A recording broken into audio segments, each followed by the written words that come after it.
Greetings, everyone. I'm Paul Pepis, Director of the Oregon Humanities Center. Welcome to another online edition of the OHC's series of book and print talks.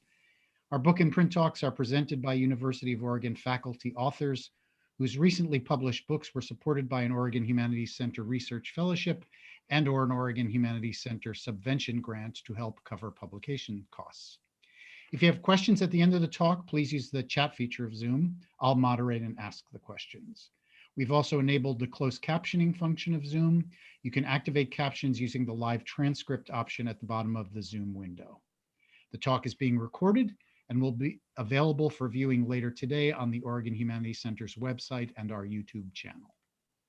It's my pleasure now to introduce our speaker, Nina Amstutz, Assistant Professor in the Department of the History of Art and Architecture in the College of Design at the University of Oregon.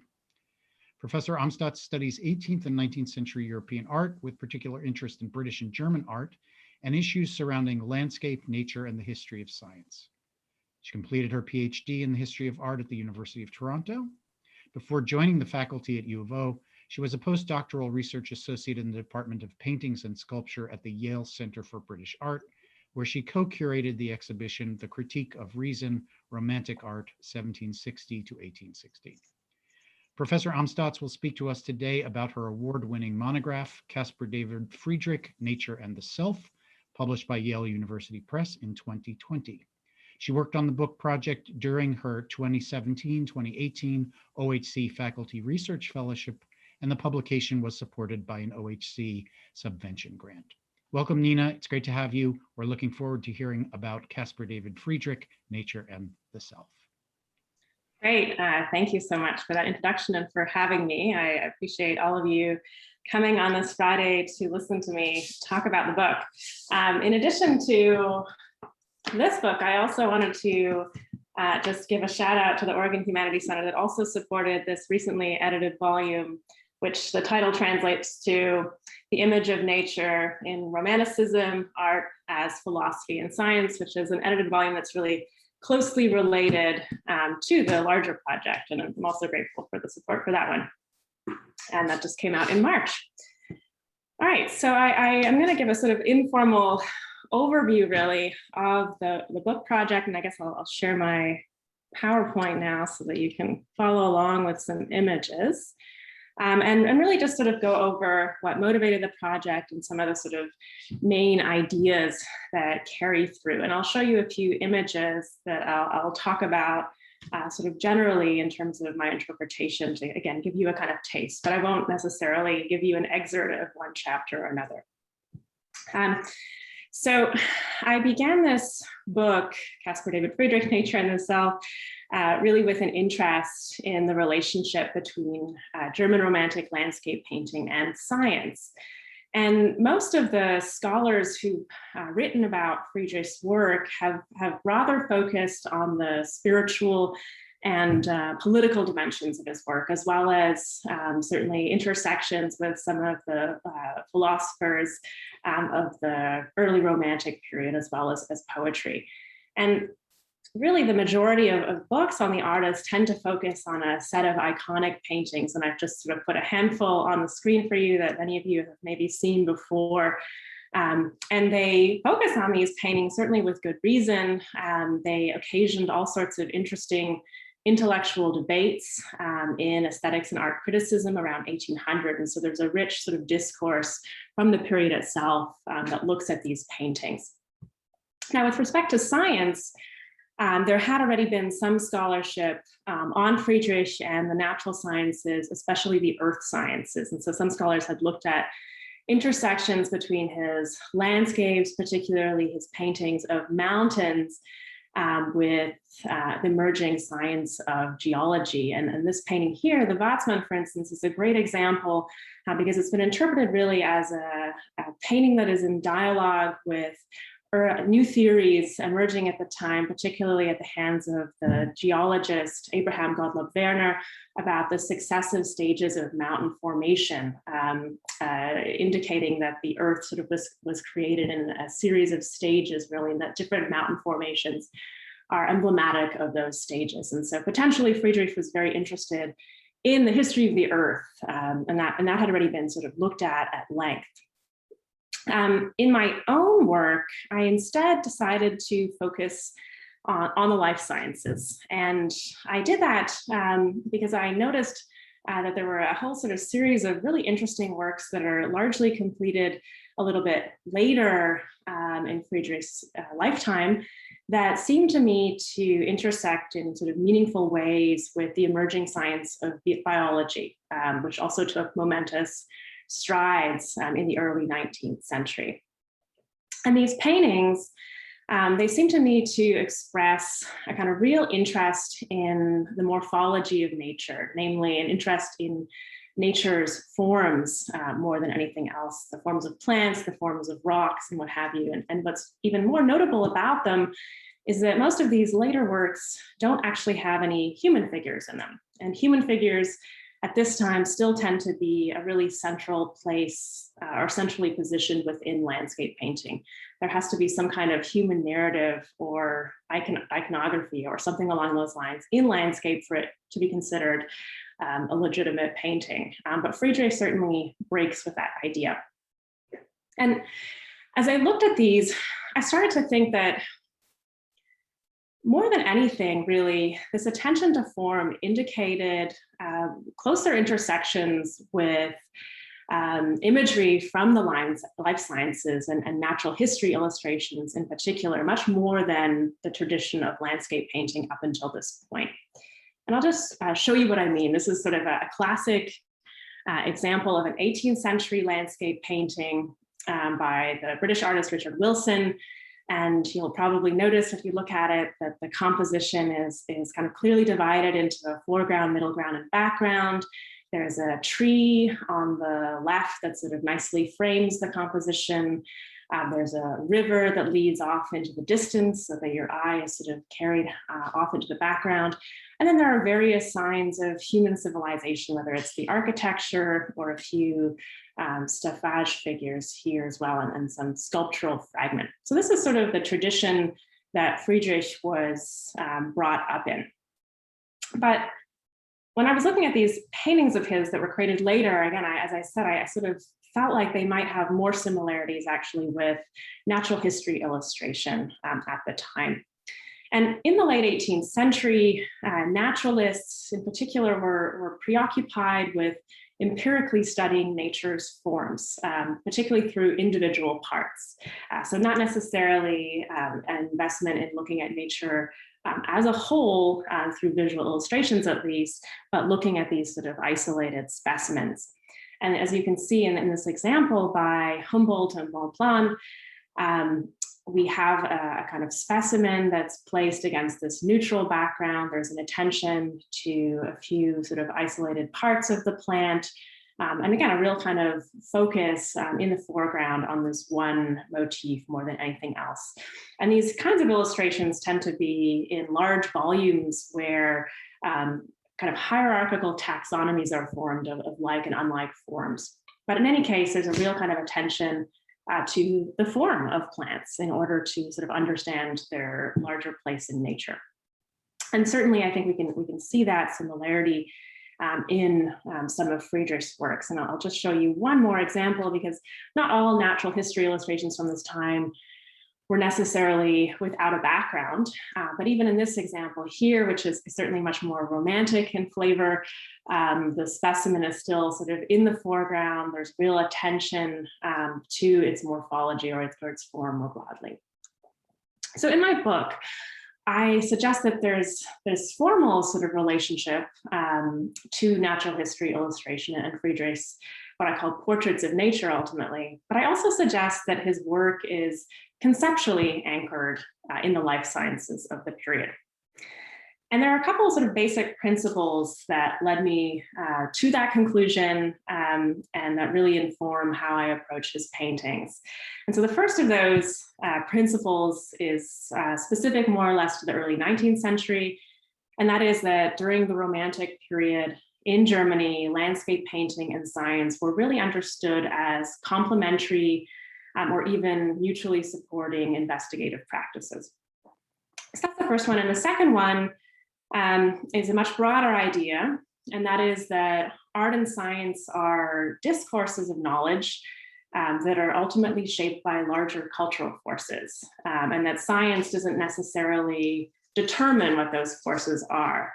And with respect to sort of natural science, I guess, in landscape painting, underneath that is really a historically specific way of looking at nature, and that underpins both science and art at the time. It doesn't come from one or the other, but leads ultimately to sometimes shared objectives, including shared aesthetic traditions or visual traditions. So I want to spend a little bit more time talking about those two sort of basic principles which underpin this larger study. So the first, landscape painting and science. So one thing that's really important to emphasize about this historical moment is that the visual arts, the humanities, and the sciences in general didn't exist yet as completely discrete disciplines. The sort of modern university structure that we live in was much more fluid at that time, or at the very least was sort of just beginning to form into what it is today. And so in this climate, art was understood to be a form of science, and vice versa. And there are a lot of Romantic artists and writers that particularly discuss that relationship between art and science in their work. And I want to mention or talk about one figure above all else, simply because he's sort of foundational for this study, and that is Carl Gustav Carus. And Carus was a close friend of Caspar David Friedrichs after 1816.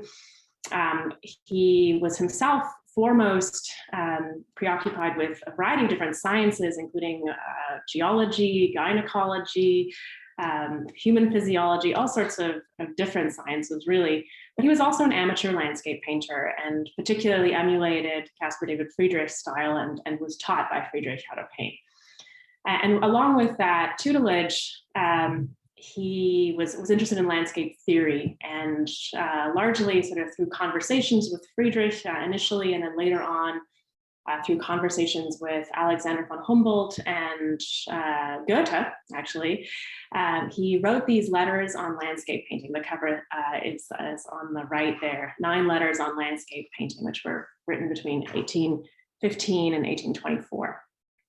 And these letters are one of the most important documents of landscape theory from this particular moment. And they really emphasize the sort of common objectives and methodological principles of art and science at this particular moment.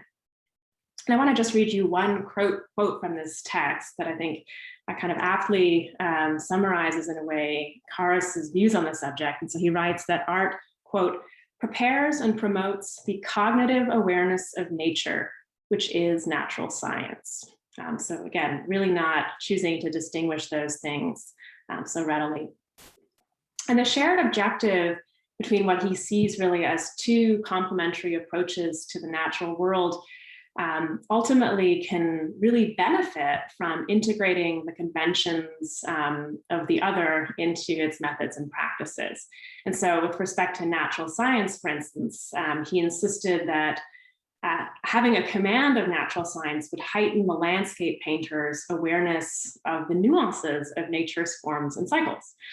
So this kind of background, a foundation in science, would ultimately lead landscape painters to approach the world in new ways. On the one hand, with a sort of increased awareness of empirical detail, but also potentially with an awareness of the forces at work beneath the surface of things. And so it's both about kind of the exterior of nature and the interior that natural science could aid the landscape painter.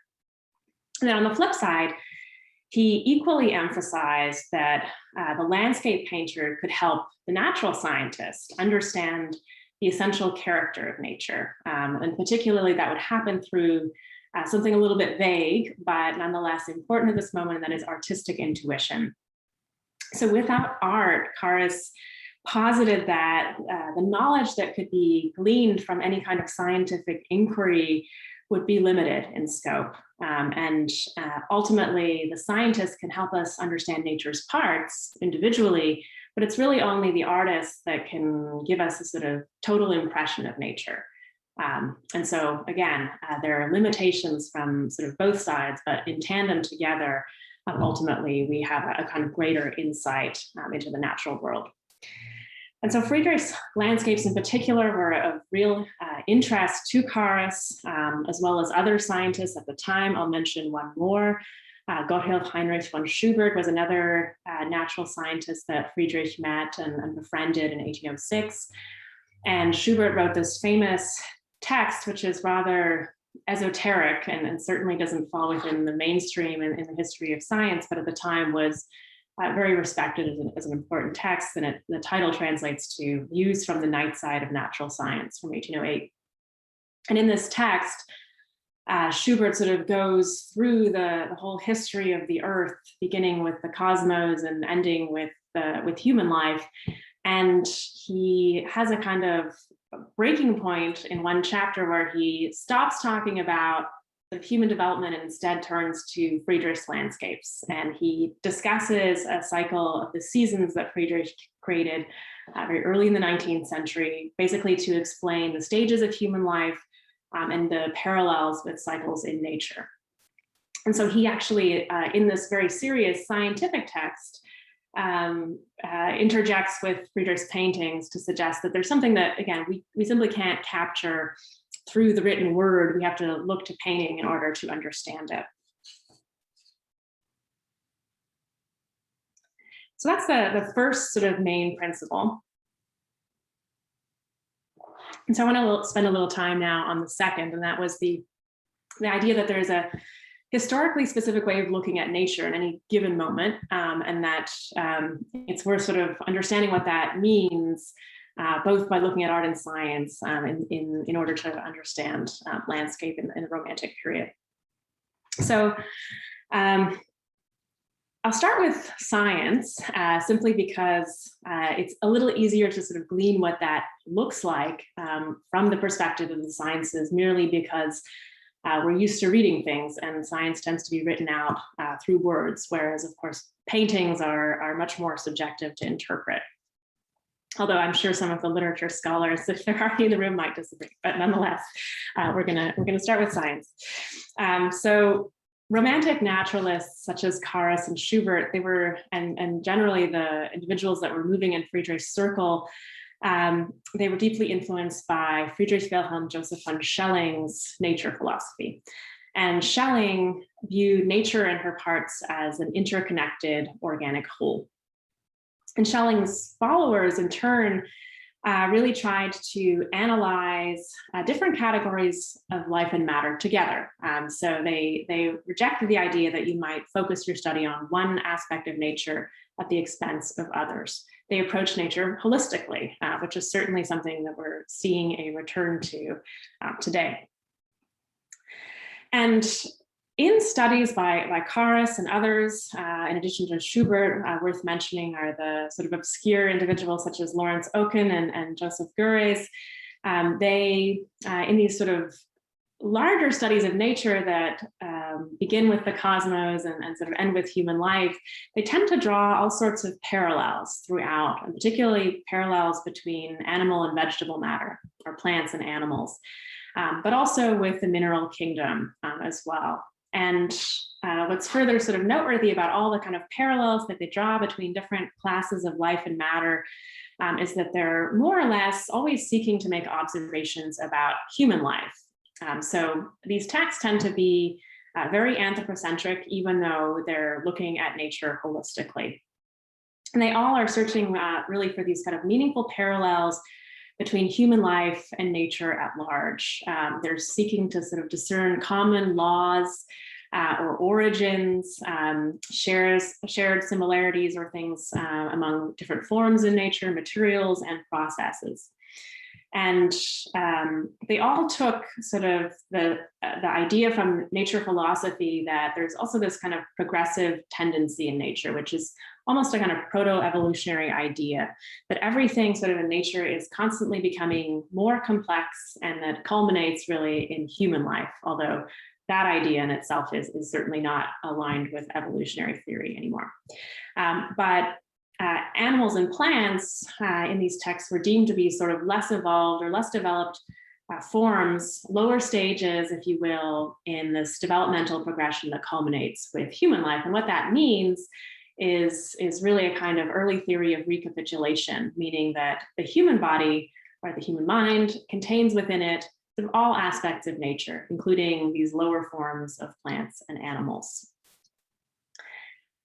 And sort of noteworthy about this whole kind of theory of life is that because the human is sort of placed on top and is thought to sort of contain all aspects of nature within it, what that sort of means is that the human is also thought to be able to really intuit all things about nature, the internal workings of nature at large, sort of having all of these sort of facets of nature sort of contained within it. And I want to just read you one passage by another nature philosopher, natural scientist, Henrik Stevens. This passage comes from a text on plants, actually. But again, in keeping with this model of always thinking about relationships with the human, he specifically has something I think very interesting to say about the mutually supporting journey, really, between investigating nature and self-discovery. And so he writes, "Do you want to investigate nature? Then cast a glance inwards, and in the stages of spiritual formation, it may be granted to you to see the stages of natural development. Do you want to know yourself? Investigate nature, and your actions are those of the spirit there." End quote. So in my book, I explore how this holistic perspective on nature, which situates ultimately the self really at the center of the investigation of nature, inflects Friedrichs' work. And I question what the larger significance might be, keeping this sort of self-investigation in mind behind his natural forms, ultimately. And so I want to turn now to a few examples of the kinds of investigations that I undertake in the book. And I start here with an image pair because it's very foundational for the sort of rest of my chapters. And this is actually, incidentally, the paintings that I worked on for my fellowship at the Oregon Humanities Center as well. So as I was looking at Friedrichs' paintings with this sort of background of the life sciences in mind, and these sort of constant connections that are drawn by naturalists between the human and the natural or other forms in nature, I began to notice that a number of his later paintings that don't have human figures seem to be sort of reworked from earlier paintings that do. And this is an important example where we see this particular formation of chalk cliffs on the Baltic island of Reagan. In the first painting on the left, you see three figures sort of looking out onto the sea. And then in the other work, which is a smaller work, a watercolor that's in principle completely unrelated to the earlier painting, of course, you see a similar view, but the figures have been removed. And in many of these kind of reworked compositions, that's sort of the end of it. The narrative, the human narrative element has been taken away. But in a couple of cases, this being, I think, the most important one, I propose that it's not that the figures have simply been removed, but they've actually been sort of reimagined or metamorphosed into landscape motifs itself. And what I mean by that is at least in this case, if you look at the tree stumps or formations, they have sort of parallels with the human figures. And so the loosest connection I would say would be this figure on the right. He sort of leans similarly to this tree stump on the right here. Then on the far left, this woman with the red dress, if we imagine sort of her legs extending over the cliff without the dress on, there's sort of an analog in these aerial roots or branches that are extending over the edge. And this broken off branch here even finds a parallel in her arm. And then I think the most compelling similarity is between this shrub here and this kneeling figure on his hands and knees, right after the detail of this little knob which corresponds with his head, and this bend here that corresponds with his raised rump. And so I began to sort of reflect on what this might mean for some of Friedrich's other portraits of nature that don't necessarily have kind of direct parallels with an earlier painting per se. What might this transformation mean for his later work, and how we are supposed to understand it in relation to the viewer or simply the human subject more broadly? And so in the text, or in my various chapters, I undertake a sort of series of case studies of Friedrich's portraits of nature and investigate them in relation to really writing and illustration about the human subject. And so in my third chapter, I look at Friedrich's portraits of trees, and I compare them with a variety of illustrations of the nervous and vascular systems. And this is relevant because in the writings of Carus and Schubert and others who were informed by nature philosophy, they tend to view the nervous and vascular system as what they even describe as a kind of residual plant that lives inside the human body. It's the sort of vegetative part of the body. It branches out much in the same way that a tree branches out. So those parallels are sort of directly drawn by life scientists at the time. In my fourth chapter, I look at this painting of the setting or rising sun. It's ambiguous. And I draw parallels with the writing and imagery of the human eye at the time. I think the way in which the sun is sort of centrally situated and surrounded by these branching trees really evokes the retinal nerves and veins as they were illustrated. But also in nature philosophical writing, the eye is usually understood as the human analog of the sun, in that the eye is a kind of microcosm of the macrocosm, the sun, and the eye can be understood as a form of light in itself. I also look at this painting here in chapter 4 in relation to how the hand was understood in Romantic science.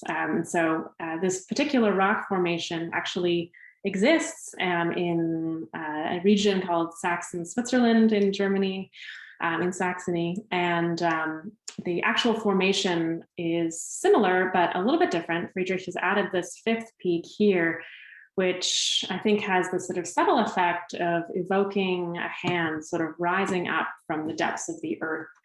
And this is relevant because in nature philosophical writing at this time, the hand is also understood as the sort of microcosm or the human equivalent of the formative forces in the earth more broadly. That form itself, as it exists in nature, is somehow in analogy or in analog with the hand. So those are some kind of examples of the kind of analyses that I do, which are sort of interspersed with, again, writing from these various nature philosophers at the time. And I ultimately argue that Friedrich, in these works, strove to overcome the sort of sense of distance or alienation between the self and nature that many in his generation were experiencing as a result of the Industrial Revolution and other forces. And he does this by sort of subtly seeking out or revealing these elemental sympathies between human life and nature at large. And these sort of shared objectives, which we also find among naturalists at the time, or the writings of naturalists at the time, that the search for these meaningful parallels between the human mind and body and the natural world. This isn't coming from one place or another. It's not coming from science or art per se. It's something, again, that is a kind of reflection of a larger way of understanding nature at the time. Okay, let's see what the time is. Oh, right around 30 minutes. Great. So maybe I'll stop there then and open it up for questions. Thanks so much, Nina, for that really interesting recounting of the work of the book. And again, let me invite our audience, if you've got questions you'd like to ask Professor Amstutz, please type them into the chat box and I will ask them. The first question is, can you say, do you have a theory about why this happens in Friedrich's later works? And you pointed out how he sort of goes back to earlier works and redoes them and removes the human figures and many of the paintings I think that most of us are familiar with by Friedrich are ones where there is a human figure in the foreground and you're looking out into nature.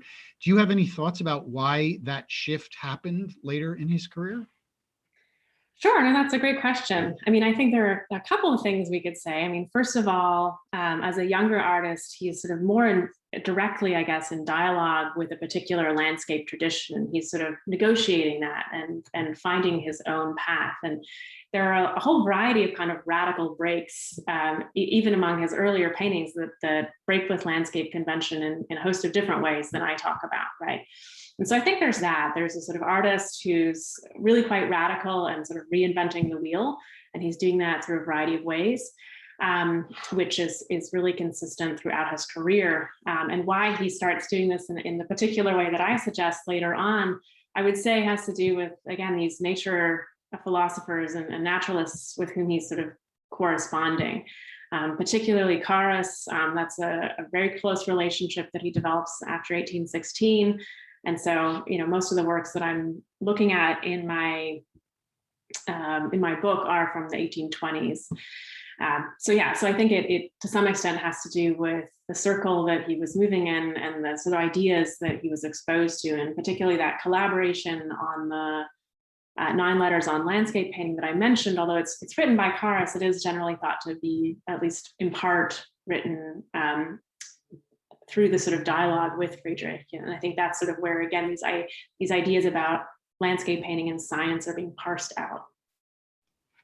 So you mentioned that on the one hand, during this period, people like Friedrich and these natural philosophers have a holistic view of nature, but at the same time, this view of nature is very anthropocentric. And you mentioned in passing that we are returning to a more holistic view of the place of humans in the natural landscape.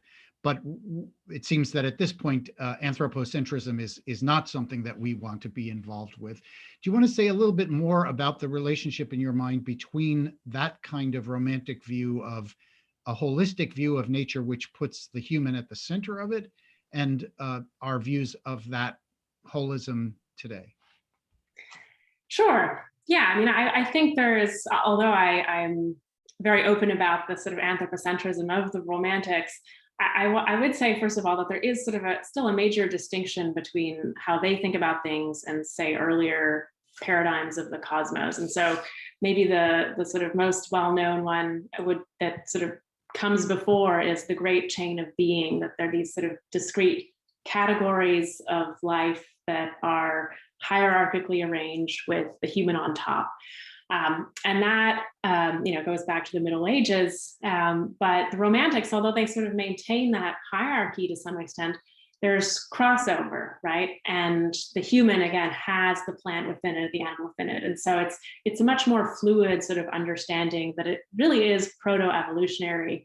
It suggests common origins, not that the human is ultimately somehow separate from nature.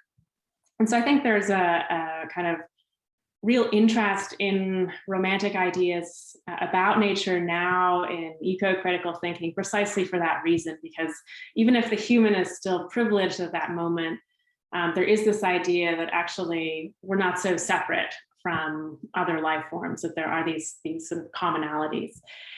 So yeah, I mean, in the present moment, I think we're just a lot farther, obviously, in science, and we're no longer, I suppose it depends who you're talking to, but I would think in the academy, at least, we're less sort of informed by religious models of the world, right, which tend to privilege the human, at least Western religions, Euro-Western religions. So I would say that there's a lot to be sort of taken from Romanticism, but of course, the anthropocentric part is no longer of use for us, and it's critical to let it go.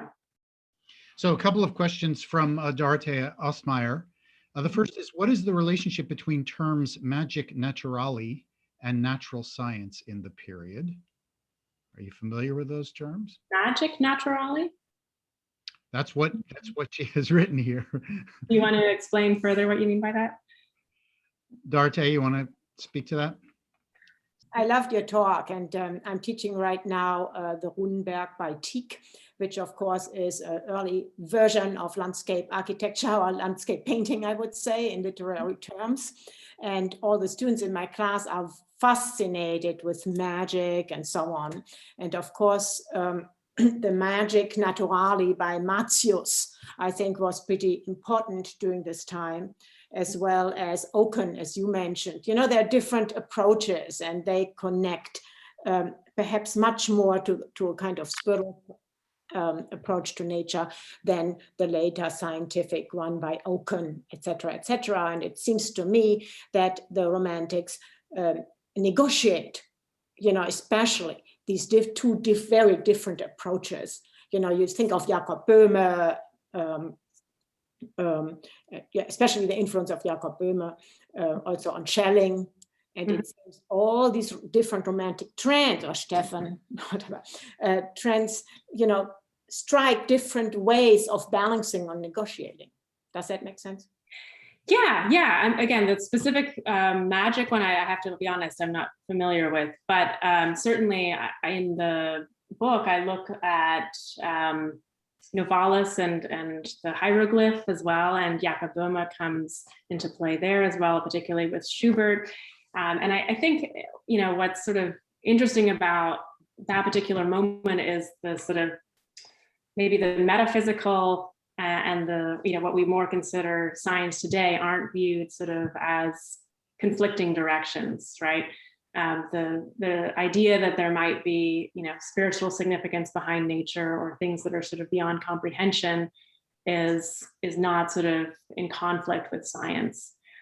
So I mean, I agree with you that there are obviously a lot of different things sort of intersecting here. And, you know, I would never suggest either that, even though I look at a particular strand in my book, that Friedrich is sort of directly drawing on that. I think, again, he's very much in dialogue with sort of larger ideas about nature at the time. And, you know, one could approach the subject from a variety of different angles. Dorothee also had a second question, which is more specifically about the cliff of Reagan that you showed us, which is how do you interpret the erasure of the human and living tree specifically in that work? Yeah, well, I mean, I'm mainly in that second chapter, which is where it's featured. I use that example specifically to sort of think about what anthropomorphism means at this particular moment, and also metamorphosis. So that particular case is actually not the only one from the time period either, or Friedrich is not the only artist to sort of do this. I can share my screen again for a moment if that would be helpful, and I can actually show you another example by Philipp Otto Runge, which I'm not talking about for this talk, but we can see a similar thing happening here in this little nature study that he's created of the same composition, where in the Rest in the Flight, Joseph's body has been replaced by the stump, and the Virgin Mary's veil has also been replaced here. And so with the example by Friedrich, I don't necessarily use this as a case study to investigate particular ideas from the natural sciences. It sort of sets the stage for these more focused analyses. But if I had to do that, I would probably, again, lump it in with my analyses of trees, which tend to have to do, again, with an interest in the vascular and nervous systems as these sort of residual trees in the human body.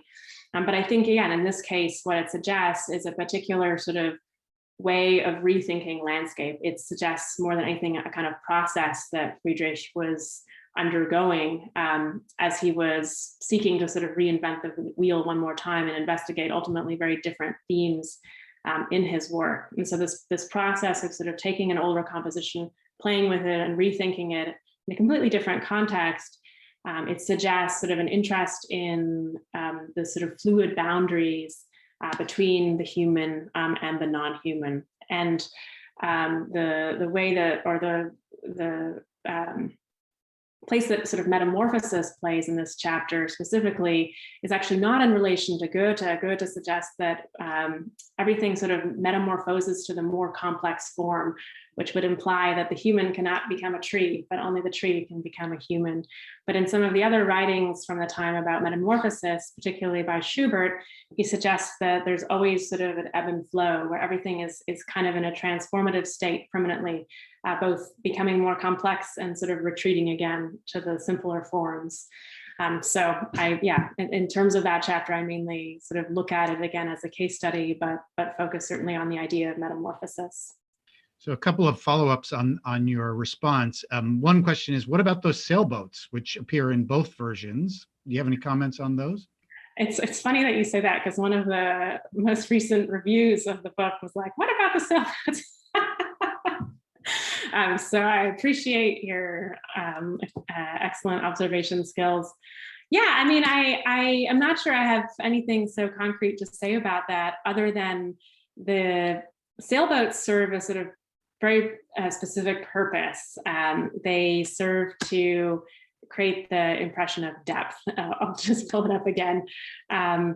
If you have sort of water in the background and you don't have those sailboats, then the space doesn't recede. And so they have a kind of functional quality to them, perhaps that is worth sort of continuing, and there maybe would have been other ways to achieve that. I don't know, but yeah, I don't have a great answer for that question beyond that. I'm sorry, but you and that reviewer are on the same page.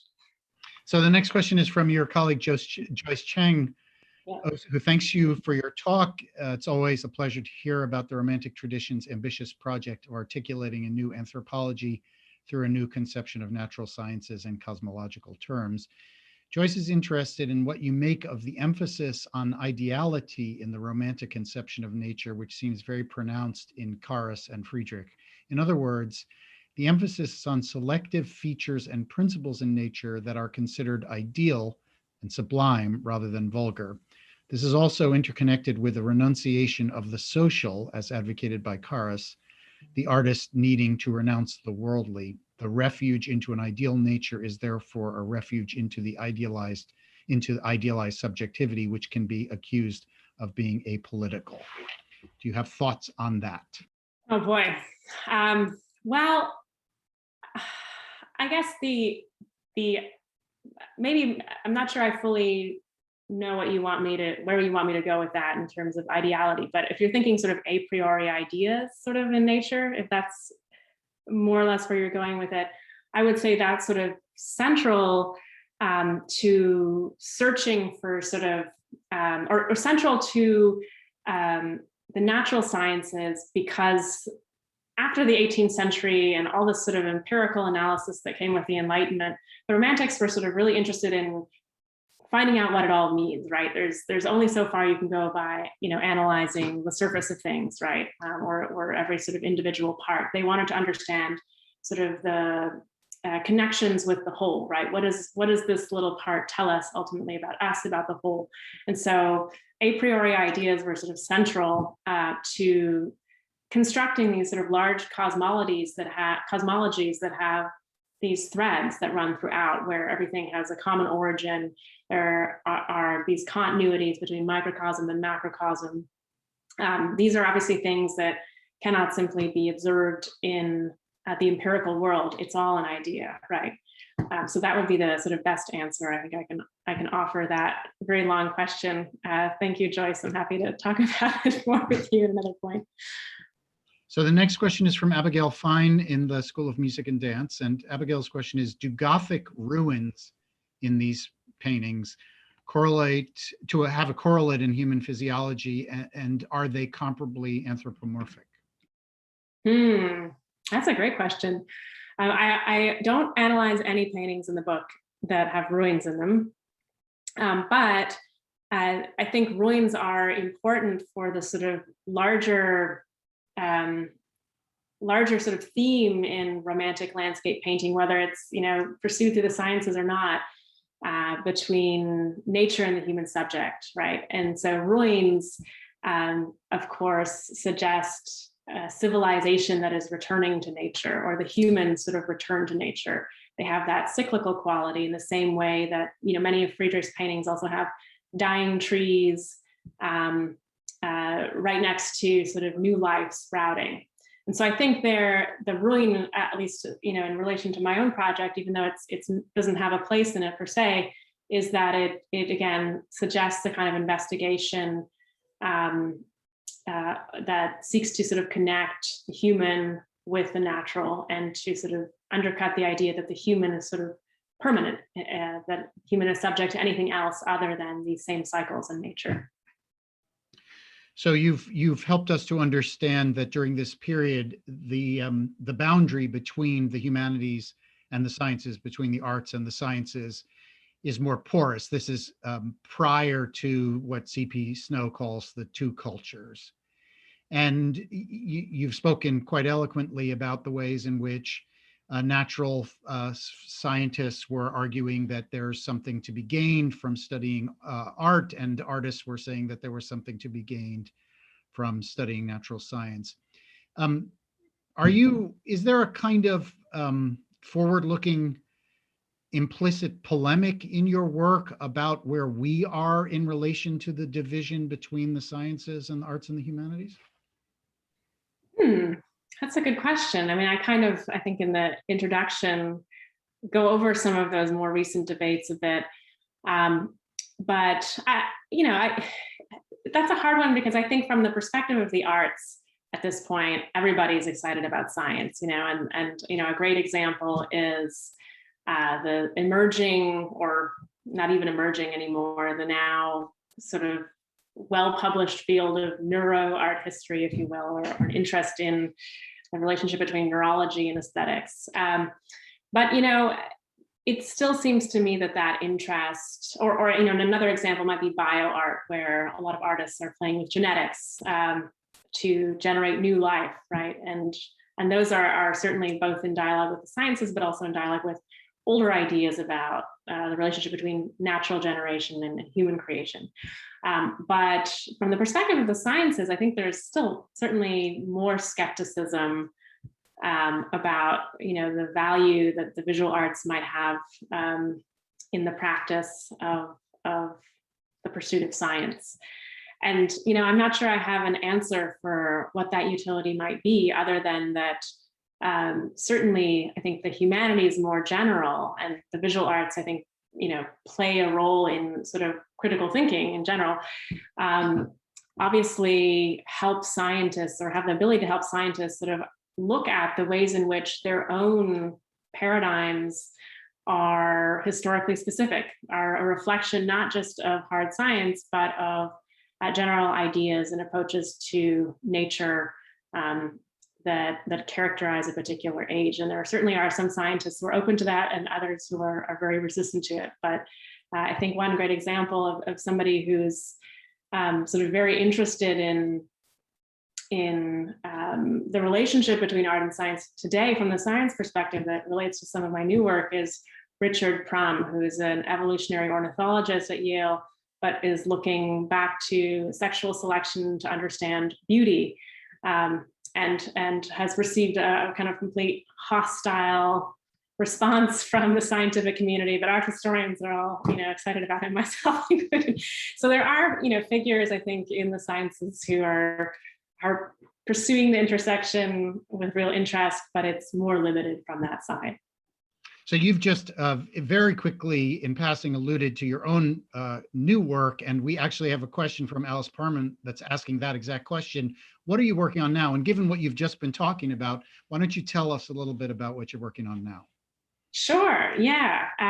So I have a variety of things on the go, but the project that I'm most excited about, and an article will be coming out on this in Art History next year, is a project about the bowerbird, which is a bird that is native to Australia and Papua New Guinea, that collects a variety of decorative objects, one might say, and puts them on display in order to attract a mate. And this is sort of separate from a nest. It's a kind of aesthetic display. And I'm looking at this bird and particularly its historical reception going back to the 19th century, really more than anything else, before Darwin, in Darwin's time, and then later on, in order to sort of think about the ways in which the history of art has been written very much as this anthropocentric history of civilization that really in itself makes it impossible to think about other beings as potentially creative. And the project is not about necessarily analyzing the works of the bowerbird per se, which I cannot do as a Homo sapien myself and not a bird, but it is about sort of raising questions about the way that the field itself has been sort of written, and thinking about it, really thinking about art from a post-human perspective. Could you give us a sense of how you see the work on Friedrich, giving us an understanding of what's going on in the study of romantic visual art right now? How does your work fit into larger trends in the field? Yeah, I mean, I think there have been really a lot of publications in the last 10, even 20 years that bring art and science together. And so my work is not the only one. The sort of, or most of the literature, I guess you might say, is really focused more on poetry and literature in general and science versus painting and science, but not exclusively. And so I would say my work falls in line with really a sort of growing body, even a vast body of literature that looks at the relationship between romantic literature and science. With respect to painting, you know, it's hard to say how it fits in really with the sort of existing scholarship, because I think it's in a way quite different. I kind of alluded to that in the beginning, but I would say that's maybe more because the field as a whole is quite senior. Most of the scholars are you know, kind of on the way to retiring, and so it's a field that sort of is ripe for new kind of interpretation. But that's certainly not the case again with literature. I feel like, you know, what I've done with this book is very much in line with what a lot of scholars have done. Just to follow up on that, is that something that you see in other periods of art historical research, or is this just something that you're noticing in the Romantic period? No, there's been a lot of scholarship about art and science, particularly in the 19th century. And, you know, Darwin has been a really important figure for a lot of art historians in the last 10 years as well. And so there's a lot of work that has particularly looked at the life sciences and correspondences with painting, European and American painting. And so, yeah, I would say that it's certainly something that we're seeing in a variety of different fields as well. And Renaissance scholarship has definitely delved deep into the topic of nature and ideas about nature extensively. Are there other artists in Germany during this period or in other nations that are involved in Romanticism where you see similar kinds of things being done in their visual art?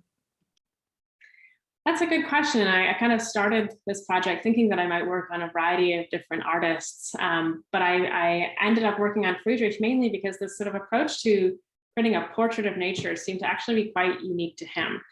That said, I don't think he's the only artist who was interested in the ideas about nature that I sort of look at. And maybe the best example of an important counterpart would be Philipp Otto Runge, who's less known mainly because his work is kind of really dense with iconography, but you know, he's quite well known in Germany, and he died young as well, so his work is much smaller in terms of his oeuvre, but he wrote extensively. He has volumes and volumes of letters in which he is very much in dialogue with all of these naturalists as well, and communicating similar ideas about the relationship between the human and plants and animals and what have you. And so I think it manifests in his work very differently, but nonetheless, those same interests are there. Are those interests being found in other genres of painting than landscape painting? I don't know. That's a good question. I don't think I have a good answer for that. I would have to think more about it. I would say that, at this particular moment, the kind of categories of painting are kind of rigid. There's still life painting, there's landscape, there's history painting. That begins to dissolve as the 19th century wears on. But the only other category where I can think of sort of scholarship that has been written that sort of aligns with mine is in still life. The scholar Alexander Nemiroff has written a book about Raphael Peale, an American still life painter from around the same time. And he does argue that there are certainly these sort of investigations of or even a kind of animation of the still life forms that kind of evoke the human. But with history painting, it tends to be so focused at this time still on battles and mythology and religion that I'm doubtful whether we might see these same interests sort of playing out in that arena. A couple of other comments from Dorothee Ostmeyer. But Runge has an allegorical approach, right? That's the first observation. And the second is Joseph Alper's color theory, question mark? Alper's color theory. Well, so in terms of Runge, yes, his paintings are allegorical, absolutely. Although I think actually that's a bit of a misnomer. They're hieroglyphic in that his allegorical language is not the same as the sort of this means this kind of thing, which was characteristic of most European painting before the Romantic period. Everything sort of evokes ideas, but it's sort of unclear, and the sort of multiple levels of meaning are almost indecipherable, precisely because he's imagining nature to function like a hieroglyph that reveals itself maybe in sort of fleeting moments, but doesn't sort of ever coalesce into a concrete script. There's no book of nature that's as clear as, say, the Bible itself. Joseph Alpers, yeah, I'm not sure I have anything to say about that. I mean, color theory, Goethe and Runge's writing certainly contains all sorts of references to nature philosophy and things like that. So, in fact, in this volume here, my own essay on Friedrich, which is it's related to science but unrelated to the other book, looks at color theory. So I encourage you to check that out. But also, there's an essay in this book by Thomas Lange, who's a Runge scholar that also looks at the relationship between Runge's color theory and nature philosophy. So I would direct you there. Nina, tell us the title of that volume, the edited volume again. Sure, it's Das Bild der Natur in der Romantik, Kunst als Philosophie und Wissenschaft, which translates to the image of nature in the Romanticism, art as philosophy and science. I have requested that the design library order it, but I don't think they have it in yet. And it's one of those, things that's not widely available because small European press, but it'll get here, I assure you. You can check it out. So Nina, we've come to the end of our time. I want to thank you so much for joining us and telling us about your book. It's been a real pleasure, and I want to thank everyone who's joined us for sharing your responses and your questions with Nina. It's been a real pleasure. Great, thank you for having me. It's been great. Thanks again for joining us to hear Nina Amstutz talk about her new book, Caspar David Friedrich, Nature and the Self. For more information about the Oregon Humanities Center, our upcoming sponsored events, and our UO Today interview show, or if you'd like to contribute to supporting our research and public programs, go to ohc.uoregon.edu. Thanks everyone, and we'll see you next time.